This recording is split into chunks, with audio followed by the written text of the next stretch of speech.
नमस्कार मित्रों, आप सभी भक्तों का हमारे YouTube चैनल में हार्दिक स्वागत व अभिनंदन।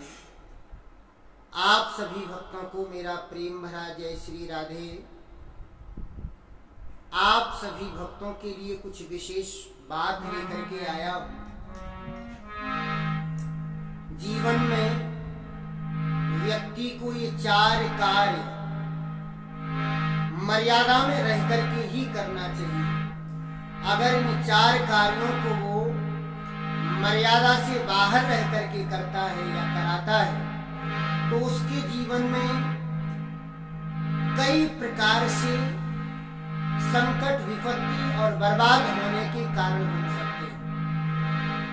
और वो कौन कौन से कार्य हैं जो मर्यादा में रह करके ही कराना चाहिए या करना चाहिए। भोजन भजन खजाना नारी, ये सब पर्दा के अधिकारी। भोजन भजन खजाना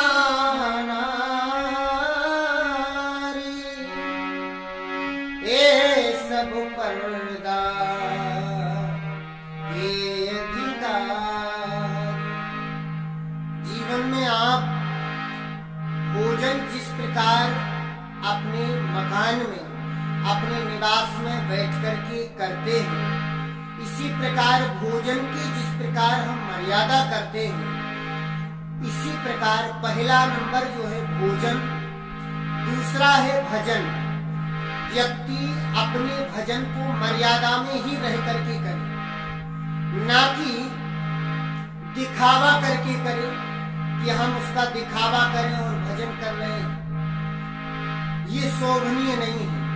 भजन का मतलब है आप भगवान के प्रति एक भाव और विश्वास लेकर के अंतर मन से प्रभु को भज रहे हैं, तो उनको आप एकांत में बैठ करके और सच्ची हृदय से उनका स्मरण करें तो वो आपको लाभदायक होगा।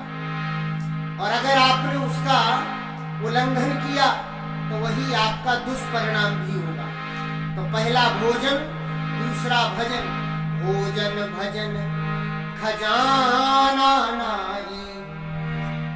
जिस प्रकार आप अपने जीवन के खजाने को, धन को किसी को नहीं बताते कि मेरे पास इतना धन है या मैंने यहाँ छुपा के रखा है, अगर आप किसी व्यक्ति को बता देंगे तो ये मान लो आप बर्बाद हो जाएंगे, क्योंकि वो व्यक्ति आपकी उस भेद को जान करके और आपकी उस धन को हड़प सकता है, आपकी धन को चुरा सकता है।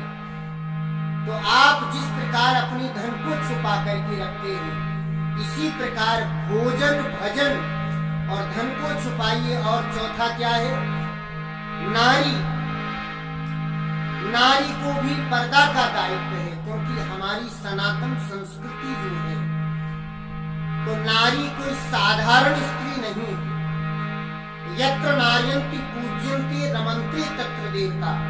जिस घर में नारी की पूजा होती है वहां देवता निवास करते हैं। और उत्तानपाद महाराज का जो श्रीमद् भागवत में चरित्र आया है, तो वहां लिखा भी है कि ना ग्रहम ग्रह मित्यासु गृहिणी ग्रह मुच्यते।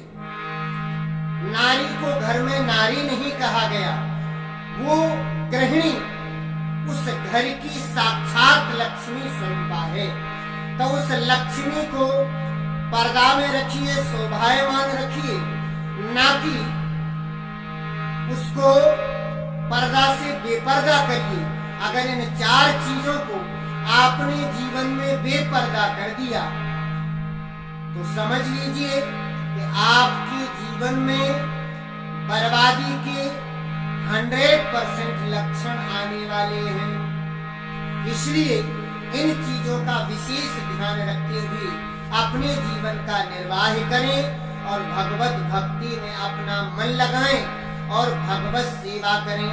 अगर आपको हमारा ये व्याख्यान बड़ा सुंदर लगा हो तो आप प्लीज इस चैनल को सब्सक्राइब करें व सभी भक्तों तक शेयर करें व आप सभी भगवत मार्ग पर चल करके और सनातन संस्कृति को मजबूत करें।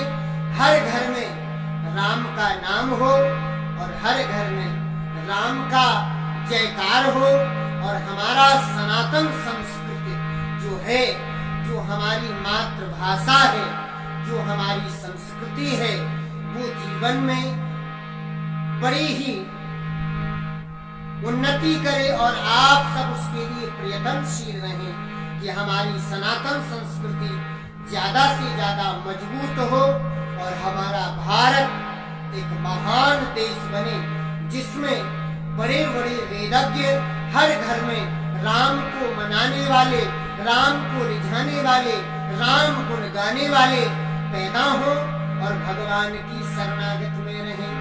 पूरे भक्त वत्सल भगवान की। सभी भक्तों को मेरा प्रेम भरा जय श्री सीताराम।